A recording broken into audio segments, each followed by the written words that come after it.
Hi mga kapuso, this is Faith Da Silva at this is ATL.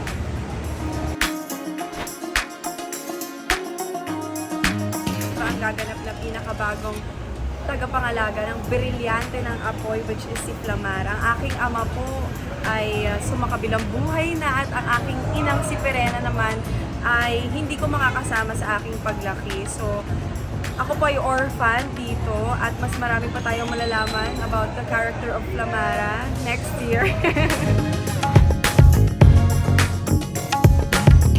Na marami talaga to be honest. It's such a big obligation for me, for the whole cast and crew. I mean, unang-una lang sa physique.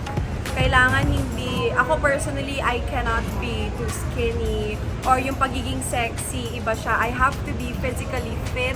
Kailangan yung abilities ko to move, yung endurance ko sa mga action scenes. I have been doing my personal training sa mga action scenes. So, mga armies, ganyan. Hopefully sa susunod I could try mga gymnastics para mailaban talaga natin lahat ng mga action scenes natin. But aside from that, may preparation din kami sa mga acting. We had a workshop with Miss Ruth sa kami pong apat na mga sangre. Marami pa kaming mga preparasyon na gagawin.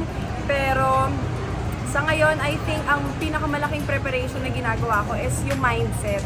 Kailangan nakatutok talaga ako sa lahat ng ginagawa ko. I have to be focused because yung kalakihan ng character ni Flamara at ng the rest of the sangre, hindi po kami mga normal na tao lang. Kami po ay mga goddess, mga tagapangalaga ng mga brilyante.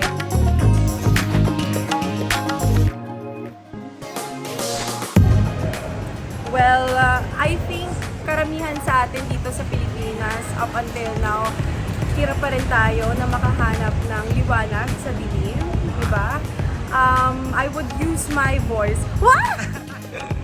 I would use my voice and my power bilang apoy to illuminate yung mga lugar dito sa Pilipinas at sa buong mundo na nakakaranas po ng kadiliman, literally. Siyempre, ang apoy po, it doesn't just give us warmth sa mga buhay natin kung hindi illumination na that is really helpful para magawa natin at live natin yung buhay natin ng maayos at masaya.